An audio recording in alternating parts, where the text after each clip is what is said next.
सम्पूर्ण स्टुडेन्टहरुलाई फेरि पनि हार्दिक स्वागत छ। आजको यस क्लासमा हामी विशेष गरेर गुगल डकको बारेमा विस्तृत रूपमा चर्चा गर्न गइरहेका छौं। अब नर्मल युजरले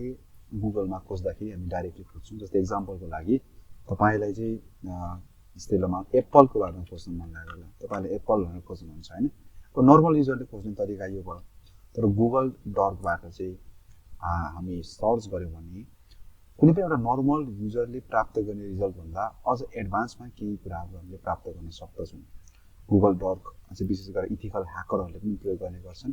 र तपाई हामी जस्तो नर्मल युजरले पनि गुगल डक को लागि युज हुने सर्च टर्महरु यदि अलिकति याद गर्यौं भनेदेखि केही एक्स्ट्रा रिजल्टहरु प्राप्त गर्न सक्छौं। जस्तै मैले एउटा चिट सिट बनाएको छु। अब यसलाई कसरी प्रयोग गर्ने भन्ने कुरा हामी गरिहालौं। सबैभन्दा पहिला चाहिँ हाम्रो अल इन टेक्स्ट है, अल इन टेक्स्ट भन्ने एउटा हामी किवर्ड युज गर्न सक्छौं। जस्तै एक्जाम्पलको लागि कमान्ड मैले यसमा चाहिँ अल इन टेक्स्ट भन्ने किवर्ड युज गरे। त्यसपछि हामी कोलन युज गर्छौं है। कोलन युज गरेपछि चाहिँ मैले यसमा सुरुमा डबल क्लिक गरे, डबल इन्भर्टेड कमा लेखे। त्यसपछि किवर्ड हाल्नुपर्छ हामीले। जस्तै मैले एप्पल लेखे, त्यसपछि मैले इन्टर प्रेस गरे। अब यति गरेर हामीले सर्च गर्यौं भनेदेखि चाहिँ के गर्छ भन्दाखेरि चाहिँ हामीलाई गुगलले एउटा यस्तो रिजल्ट शो गर्छ जसको टेक्स्टमा चाहिँ के हुनु पर्यो, एप्पल हुनु पर्यो के हैन। जस्तै एप्पल भन्ने एउटा चाहिँ हाम्रो युआरएल मा चाहिँ त्यो छ भने मात्रै यसले हामीलाई रिजल्ट शो गर्छ। अल इन टेक्स्टको काम चाहिँ त्यो भयो है। जस्तै यहाँ लोड भइरहेको छ। अब हेर्न सक्नुहुन्छ यहाँ चाहिँ के भइरहेको छ भने जुन ठाउँमा एप्पल आयो, जस्तै यहाँ हेर्न सक्नुहुन्छ यहाँ एप्पल आयो हैन। त्यस्तै अर्को सेकेन्डमा जानुभयो भने जस्तै यहाँ पनि एप्पल छ हैन। जुन ठाउँमा एप्पल लेखिएको छ त्यो रिजल्ट मात्रै हामीले यसलाई शो गर्यो के। तर हामीले नर्मली तपाईले यसमा एप्पल मात्रै खोज्नु भएको थियो भनेदेखि त्यो आउँदैन थियो। ठीक छ। त्यस्तै हाम्रो अर्को रहेछ इन टेक्स्ट हैन। अब इन टेक्स्ट मात्रै पनि खोज्न सकिन्छ। यदि तपाईले चाहिँ इन टेक्स्ट गर्नुभयो अनि कोलन दिनुभयो, त्यसपछि किवर्ड जस्तै ल एक्जाम्पलको लागि मैले लेख्छु यसमा माइक्रोसफ्ट है। यति गरेर मैले इन्टर प्रेस गरे। अहिले के गर्छ भन्दाखेरि चाहिँ हाम्रो यसले चाहिँ जुन हाम्रो सर्च रिजल्टमा चाहिँ यो माइक्रोसफ्ट भन्ने शब्द युज भएको छ त्यो शब्दहरु देखाउँछ यसले। जस्तै एक्जाम्पलको लागि हेर्न सक्नुहुन्छ। अब यो हाम्रो फर्स्ट रिजल्टमा यहाँ माइक्रोसफ्ट युज भएको छ, यहाँ पनि माइक्रोसफ्ट युज भएको छ। त्यही भएर यसले हामीलाई त्यो रिजल्ट शो गरिरहेको छ हैन। अब त्यो बाहेक तलतिर पनि हेर्दै जानुभयो भने जहाँ माइक्रोसफ्ट युज भएको छ त्यो सम्पूर्ण रिजल्टहरु यसले हामीलाई शो गरिरहेको छ। जस्तै हेर्न सक्नुहुन्छ यहाँ माइक्रोसफ्ट छ, यहाँ माइक्रोसफ्ट प्रयोग भएको छ हैन। यसरी हामीले चाहिँ इन टेक्स्ट भन्ने एउटा किवर्ड हुन्छ वा हाम्रो गुगल डटको सर्च टर्म रहेको छ त्यो प्रयोग गर्न सक्छौं। त्यस्तै इन युआरएल भन्ने पनि छ। यदि मैले यसमा चाहिँ इन युआरएल भन्ने युज गरे अनि कोलन युज गरे, अब यहाँ चाहिँ हामीले एक्ज्याक्ट युआरएल पत्ता लगाउन सक्छौं। जस्तै एक्जाम्पलको लागि मैले यसमा लेखिदिन्छु र मानौ स्कुल भनेर लेखिदिन्छु यहाँ है। मैले स्कुल भनेर लेखे हैन। यति गरेपछि मैले डबल इन्भर्टेड कमा भित्र त्यो किवर्ड टाइप गरे, इन्टर प्रेस गर्दिए। I am not a robot पनि गर्छु म। यति गरे यसले हामीलाई रिजल्ट शो गर्छ। अब हेर्न सक्नुहुन्छ जस्तै हामीले यसमा इन युआरएल स्कुल लेख्यौं नि त हैन। अब यो लेखिसकेपछि युआरएल यानी जस्तै युआरएल भनेको जस्तै यहाँ माथि हेर्न सक्नुहुन्छ google.com सर्च अनि पछि चाहिँ क्वेशन मार्क हैन। यसरी चाहिँ विभिन्न प्रकारका इन्क्रिप्टेड एउटा युआरएल देख्दै हुनुहुन्छ हैन। यानी कुनै पनि एउटा वेबसाइटको लिंकलाई तपाईले युआरएल भनेर बुझ्न सक्नुहुन्छ। भने जस्तै ठ्याक्कै यहाँ पनि हेर्न सक्नुहुन्छ। अब यहाँ तल जुन हाम्रो युआरएल मा चाहिँ स्कुल युज भएको छ हैन। अनि त्यो कुराहरु चाहिँ यसले देखाइरहेको छ। जस्तै यसलाई म खोल्छु। यहाँ खोल्नु भने यहाँ माथि हेर्नु त विकिपीडियाको एउटा वेबसाइट खोलिरहेको छ जसमा चाहिँ यसको युआरएल मा स्कुल भनेर चाहिँ युज भएको छ। त्यही भएर इन युआरएल मा चाहिँ त्यो कुरा यसले हामीलाई शो गरिरहेको छ। अझ तलतिर तपाईले मुभ गर्दै जानुभयो भने स्कुलको बारेमा अझ धेरै स्कुल युआरएल मा जुन ठाउँमा स्कुल युज भएको छ त्यो कुरा चाहिँ यसले हामीलाई शो गरिदिन्छ है। ठीक छ। अब यहाँ हेर्न सक्नुहुन्छ। यसले पनि अब हाम्रो के गरिरहेछ भन्दाखेरि चाहिँ यदि तपाईको यदि कुनै पनि एउटा युआरएल यानी कि कुनै पनि एउटा वेबसाइटको लिंकमा चाहिँ यदि तपाईको त्यहाँ चाहिँ स्कुल भन्ने वर्ड युज भएको छ भने मात्रै यसले हामीलाई त्यो रिजल्ट शो गर्ने। जस्तै यसमा स्कुल लाग्यो हैन। त्यस्तै यसमा पनि हेर्न सक्नुहुन्छ यहाँ पर स्कुल भन्ने एउटा चाहिँ युज भएको छ। त्यही भएर चाहिँ त्यो रिजल्ट चाहिँ यसले हामीलाई शो गरिरहेको छ। ओके। त्यस्तै हाम्रो अर्को एउटा सर्च टर्म रहेको छ अल इन युआरएल हैन। अब यसले के गर्छ भन्दाखेरि चाहिँ searches for a URL matching all the keywords in the query है। अब के गर्छ भन्दाखेरि चाहिँ अब हाम्रो कुनै पनि युआरएल मा चाहिँ यदि स्कुल युज भएको छ भनेदेखि त्यसको युज हुने भयो। स्कुल ला जुनसुकै किवर्ड हैन मैले अल इन युआरएल गर्दिन्छु अनि कोलन युज गर्दिन्छु यसमा।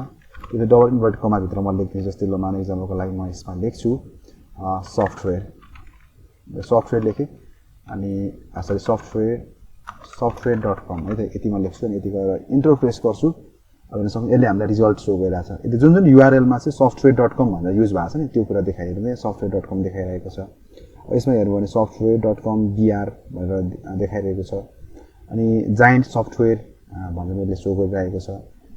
यहाँ हेर्न सक्नुहुन्छ giant software डाउनलोड पोर्टल भनेर पनि शो गरिरहेको छ यसरी हामीले यसको प्रयोग गर्न सक्छौं जुन जुन URL मा सफ्टवेयर युज भएको छ त्यो कुरा चाहिँ all in URL भन्ने सर्च टर्मले शो गर्छ जब हामीले all in URL software.com भनेर खोजौं यहाँ माथि त्यो खोज्नुबित्तिकैले हामीले के शो गर्यो त जुन जुन वेबसाइटको URL यानी कि लिंकमा चाहिँ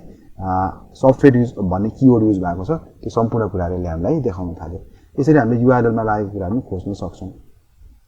जस्तै इन टाइटल भन्ने छ अब जस्तै हामीले टाइटलमा चाहिँ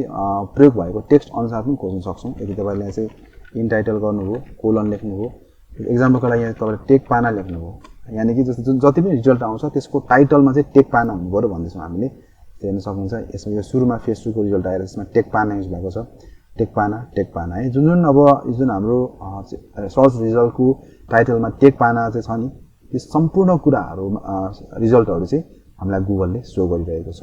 यदि यसको ठाउँमा तपाईले चाहिँ लमानौ एउटा हुन्छ हैन वेबक्याम xp5 भनेर किवर्ड हुन्छ त्यो पनि युज गर्न सक्नुहुन्छ जस्तै यहाँ तपाईले चाहिँ वेबक्याम xp स्पेस 5 यानी कि जति पनि रिजल्ट हामीलाई चाहियो त्यो रिजल्टको टाइटलमा चाहिँ वेबक्याम xp स्पेस 5 हुनु पर्यो यदि गरेर म इन्टर प्रेस गरे यदि प्रेस गरेपछि हेर्न सक्नुहुन्छ अब यसले हामीलाई विभिन्न प्रकारका रिजल्टहरु शो गरिरहेको छ हैन यहाँ चाहिँ के भइरहेछ भन्दाखेरि चाहिँ एउटा यो पब्लिक वेब क्यामेराहरुको URL यसले शो गरिरहेको छ हामीलाई वेबक्याम है एक्जाम्पलको लागि मैले यो सुरुको रिजल्टमा मैले क्लिक गरे भने अब हेर्न सक्नुहुन्छ यसले हामीलाई चाहिँ एउटा पब्लिक हैन वेबक्यामको बारेमा यसले शो गरिरहेको छ है हेर्न सक्नुहुन्छ है हैन अब यसले चाहिँ कुन ठाउँको वेबक्याम हो भनेर पनि यहाँ शो गरिरहेको छ यो वेबक्यामले हामीले अप डाउन सबै दिशा हेर्न सक्नुहुन्छ यहाँ लाइभ तपाईको यहाँ गाडीहरु कुदिरहेको छ एउटा बिल्डिङ देखिरहेको छ घरहरु देखिरहेको छ हैन अब हेर्न सक्नुहुन्छ है यहाँ तपाईको के मुभमेन्ट देख्दै हुनुहुन्छ नि तपाईहरुले हैन अब यो चाहिँ हामीले लाइभ वेब क्यामेरा हेरिरहेको छौं हैन अब यो चीज तपाईले नर्मली खोज्नु भएको थियो भने यो चीज पत्ता लगाउन तपाईलाई गाह्रो हुन्थ्यो तर हामीले गुगल डर्क यानी गुगल डर्किङ को प्रयोग गरेर हामीले के गर्यौं त यसरी पब्लिक वाइफाईहरु पनि हामीले खोज्ने काम गर्यौं जसमा हेर्न सक्नुहुन्छ यहाँ गाडीहरु कुदिरहेको देख्न सक्नुहुन्छ यसरी हामीले चाहिँ गुगल डर्कमा चाहिँ इन टाइटल भन्ने सर्च टर्मको प्रयोग गर्ने गर्छौं अल इन टाइटल पनि प्रयोग गर्न सक्छौं अल इन टाइटलको पनि युज त्यही नै हो हैन हामीले अल इन टाइटल भन्ने किवर्ड युज गर्छौं पहिला त्यसपछि अनि किवर्ड जस्तै एक्जाम्पलको लागि म यहाँ तपाईलाई देखाइदिन्छु अल इन टाइटल भनेर लेखिदिन्छु म कोलन अनि डबल मिनेट कोमा भित्रमा यहाँ लेखिदिन्छु ल म कार भनेर म लेखिदिन्छु यदि तपाईले car all in title car गर्नु भने हेर्न सक्नुहुन्छ जति पनि टाइटलमा कार छ नि हैन त्यो कार भएको सम्पूर्ण रिजल्टहरु यसले हामीलाई शो गर्ने भयो यसरी हामीले इन टाइटल भन्ने पनि युज गर्न सक्छौं साइट भन्छ है अब एउटा जस्तै लमान एक्जाम्पल हामीलाई कुनै पनि साइटको सम्पूर्ण रिजल्टहरु पाउनु पर्यो भने जस्तै एक्जाम्पलको लागि मैले लेख्छु यहाँ साइट अनि कोलन डबल इन्भर्टेड कमा भित्रमा लेख्छु म techpana.com अब हेर्नु भने हेर्न सक्नुहुन्छ जति पनि techpana.com को वेबसाइटको URL छ सबैले हामीलाई शो गर्ने भए हैन यसरी हामीले चाहिँ साइट भन्ने यो जुन सर्च टर्म रहेको छ त्यसको प्रयोग गर्न सक्छौं त्यस्तै फाइल टाइप छ यो एकदमै पपुलर सर्च टर्म रहेको छ यसको लागि चाहिँ हामी डाइरेक्टली के गर्छौं भने सबैभन्दा पहिला हामी यसमा लेख्छौं कुनै एउटा वेबसाइटको नाम जस्तै हामी लेख्छौं यहाँ techpana.com अनि हामी लेख्छौं फाइल टाइप हैन PDF कस्तो हुन्छ भने हामीले नर्मली तपाईको नर्मल युजरले कसरी खोज्छ भन्दाखेरि यसमा techpana मात्रै भनेर खोज्छ नि हैन techpana मात्रै भनेर खोज्दाखेरि के हुन्छ नर्मल युजरलाई चाहिँ देखिने रिजल्ट भनेको चाहिँ जस्तै त्यहाँ PDF फाइलहरु पनि यो वेबसाइटले युज गरेको होला वा अन्य कुनै विभिन्न खालको मटेरियलहरु प्रयोग गरेको होला त्यो चीजहरु यसले चाहिँ हामीलाई पब्लिकली चाहिँ राखिदिएको हुँदैन नि त हैन यसलाई गुगल डर्किङको प्रयोग गरेर खोज्न सकिन्छ जस्तै हामीले techpana भनेर खोज्दाखेरि अब हेर्नुस् त यहाँ के भयो techpana मुख्य समाचार टेक्नोलोजी जस्तो कुराहरु पनि देखायो है तर यो वेबसाइटले चाहिँ कतिपय ठाउँमा PDF पनि राखेको होला के हैन वा तपाईको भिडियो फाइल पनि राखेको होला त्यसको लागि हामी के गर्छौं त साइट लेख्छौं सरी सबैभन्दा पहिला हामी के लेख्छौं भन्दाखेरि चाहिँ सुरुमा हामी लेख्छौं वेबसाइटको नाम techpana.com अनि फाइल टाइप कोलन अनि अब लेख्छौं हामी PDF अनि यति गरेर मैले इन्टर प्रेस गर्दै भने सरी लास्टमा हाम्रो ब्याकस्ल्याश भयो इन्टर प्रेस गर्दै भने अब यसले हामीलाई चाहिँ विभिन्न रिजल्टहरु यसले हामीलाई शो गर्छ यदि यो वेबसाइटले कुनै एउटा पीडीएफ फाइलहरु चाहिँ अपलोड गरेको छ भने यसले हामीलाई शो गर्छ एकछिन वेट गरौँ लोड लिन्छ यो टेक पाना भित्र छैन यसलाई जेपीजी बनाऊ है त जेपीजी भनेको फोटो वाला इमेजहरु ओके अझै पनि यसले हामीलाई शो गरिरहेको छैन ठीक छ यसो गर्नु फेरि हामी सरी अमेजनको खोजौँ नि त amazon.com फाइल टाइप :pdf ठीक छ अब हेर्न सक्नुहुन्छ यहाँ पीडीएफ देखाउन थाल्यो है यही हैन जहाँ तपाईको पीडीएफ कुराहरु छ हैन पीडीएफहरु मात्रै यसले हामीलाई रिजल्टमा शो गरिरहेको छ हैन यसरी जस्तै तपाईले यहाँ क्लिक गर्नुभयो हैन अब हेर्नु त यहाँ तपाईको अमेजनको चाहिँ एउटा पीडीएफ फाइल यसमा आइरहेको छ यसरी हामीले के गर्छौं भने फाइल टाइप भन्ने युजिङ द सर्च टर्म रहेको छ त्यसको हामी प्रयोग गर्ने गर्छौं ठीक छ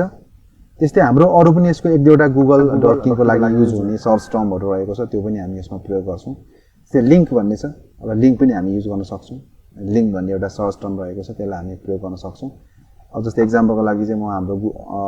गुगलको सर्च इन्जिनमा जान्छु म अनि गुगलको सर्च इन्जिन भित्र गएर तपाईले डाइरेक्टली एउटा लिंक भन्ने सर्च टर्म युज गरेर त्यसलाई युटिलाइज गर्न सक्नुहुन्छ जस्तै म लेख्दिन्छु यहाँ लिंक अनि म लेख्दिन्छु र मान लेख्दिन्छु यसमा चाहिँ अमेजन त अमेजन भनेर लेखे मैले अनि यति गरेर इन्टर प्रेस गर्दिन्छु इन्टर प्रेस गरेपछि हेर्न सक्नुहुन्छ है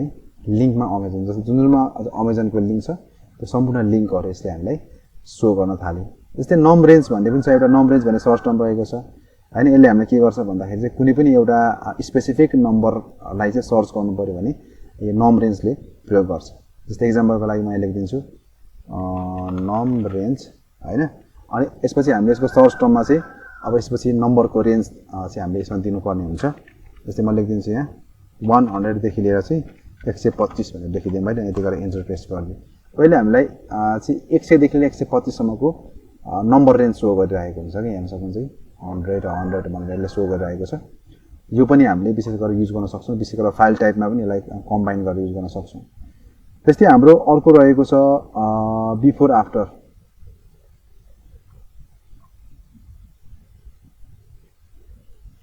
अब गुगल डट को लागि अरु पनि विभिन्न प्रकारका टर्महरु सर्च टर्महरु रहेका छन् तपाईले ती सम्पूर्ण सर्च टर्महरु प्रयोग गर्न सक्नुहुन्छ हैन त्यो बाहेक तपाईले के पनि गर्न सक्नुहुन्छ भनेदेखि यी जुन हाम्रो सर्च टर्महरु रहेका छन् तिनीहरुलाई कम्बाइन पनि गरेर प्रयोग गर्न सक्नुहुन्छ एक्जाम्पलको लागि तपाईले लेख्नुभयो यहाँ इन युआरएल हैन इन युआरएल भनेर सुरुमा लेख्नुभयो सरी इन युआरएल है पहिला युआरएल भनेर लेख्नुभयो तपाईले ठीक छ ल इन युआरएल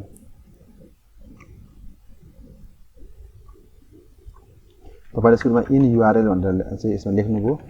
त्यसपछि कोलन दिनुभयो हैन कोलन भित्र लेख्नुभयो तपाईले techpana.com त्यसपछि लेख्नुभयो फाइल टाइप हैन अनि लेख्नुभयो पीडीएफ यति गरेर इन्टर प्रेस गर्नुभयो भने यदि यो वेबसाइटमा के त्यस्ता पीडीएफ फाइलहरु छन् भनेदेखि त्यो पीडीएफ फाइलहरुले रिजल्टमा शो गरिरहेको तर यसमा पीडीएफहरु छैन रहेछ हैन त्यही भएर यसले हाम्रो शो गरेन यसमा यदि मैले अमेजन भनेर लेखिदिन्छु त अमेजन जस्तो वेबसाइटहरुमा चाहिँ कति धेरै पीडीएफ फाइलहरु बसिरहेको हुन सक्छ है तर यसले शो गरेन चाहिँ पनि इन युआरएल amazon.com ठीक छ यदि मैले चाहिँ लमाने यसमा चाहिँ के लेखिदिन्छु भने flipkart.com हैन ठीक छ अझै मैले शो गरेन यो डबल इन्भर्ट कमालाई हटाइदिउँ है त हामी एकचोटी यसलाई पनि म थोरै मेटिदिन्छु यस्तो गरेर यसलाई पनि म मेटिदिन्छु अनि मलाई गर्न चाहिँ इन्टर प्रेस गरिदिन्छु अब हेर्न सक्नुहुन्छ अब यहाँ अमेजन सँग रिलेटेड विभिन्न खालको हैन अब तपाईको यसले हाम्रो के शो गर्यो भन्दाखेरि चाहिँ विभिन्न पीडीएफ फाइलहरुले हामीलाई रिजल्टमा शो गरिरहेको छ यसरी तपाईले गुगल डट को प्रयोग गरेर विभिन्न प्रकारका सर्च रिजल्टहरु प्राप्त गर्न सक्नुहुन्छ जसले गर्दाखेरि तपाईले चाहिँ विभिन्न प्रकारका डाटाहरु कलेक्ट गर्ने कामहरु गर्न सक्नुहुन्छ जुन एकदमै उपयोगी रहेको छ अब त्यो बाहेक तपाईलाई यहाँ चाहिँ विभिन्न प्रकारको कुराहरु खोज्नु पर्यो हैन जस्तै लमान हामीलाई चाहिँ टीएससी लाइसेन्सको पीडीएफ खोज्नु पर्यो ती सम्पूर्ण कुराहरु यहाँ गर्न सक्नुहुन्छ जस्तै तपाईले लमान यहाँ चाहिँ टीएससी निमाबी लाइसेन्स हैन लाइसेन्स हैन अनि के गर्नु पर्यो यहाँ हामीले यसमा लेख्नुभयो अनि प्लस पनि यसमा गर्न सकिन्छ प्लस भनेर एड पनि गर्न सकिन्छ अनि फाइल टाइप अनि यसमा लेख्छु म पीडीएफ कोलन पीडीएफ ठीक छ यति गर्नुभयो भने यसले हाम्रो रिजल्टमा पीडीएफ चाहिँ सो गरिरहेको हुन्छ एकछिन पर्खौँ यसलाई म फाइल टाइप आइसम्म पीडीएफ मा गरिदिन्छु र यति गर्नु भने हेर्न सक्नुहुन्छ यसले हामीलाई पीडीएफ मा सो गरिरहेको छ जस्तो एक्जाम्पलको लागि चाहिँ यसले के गर्यो भनेदेखि निमाबी लाइसेन्स सिलेबस पनि हाल्दिउँ न syllabus plus file type colon PDF गर्नुभयो अनि यहाँ क्लिक गर्नुभयो हेर्न सक्नुहुन्छ हाम्रो चाहिँ इजिली हामीले के गरौँ त त्यसको सिलेबस चाहिँ प्राप्त गर्न सक्यौँ कि हामीले हेर्न सक्नुहुन्छ यसले करिकुलम चाहिँ देखाइरहेको छ ठीक छ ल अब यहाँ क्लिक गर्नुभयो फेरि तपाईले अब यसले हाम्रो पीडीएफ चाहिँ डाइरेक्टली हामीलाई सो गरिरहेको छ अब जस्तै एक्जाम्पलको लागि हामीलाई गर्नु पर्यो यहाँ ड्राइभिङ लाइसेन्स हैन क्वेशन एन्सर अनि फाइल टाइप हैन त्यसपछि कोलन पीडीएफ भनेर खोज्नुभयो त्यसपछि इन्टर प्रेस गर्नुभयो अब यसले हामीले रिजल्टमा के गर्छ त भन्दाखेरि चाहिँ ड्राइभिङ लाइसेन्सको क्वेशन एन्सरको पीडीएफ हामीलाई यसले सो गर्छ है यसरी हामीले विभिन्न प्रकारका कुराहरू गुगल डर्किङको प्रयोग गरेर आफूलाई उपयोगी कुराहरू खोज्न सक्छौं अब तपाईले यो बाहेक विभिन्न खालका डकुमेन्टहरू हुन्छन् ती सम्पूर्ण कुराहरू चाहिँ खोज्न सक्नुहुन्छ अवश्य पनि तपाईले यो छोडो क्लासबाट के न के कुराहरू बुझ्नु होला भन्ने मैले अपेक्षा लिएको छु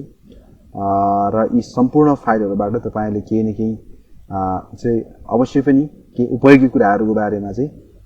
बुझ्नु नै होला भन्ने मैले अपेक्षा लिएको छु हैन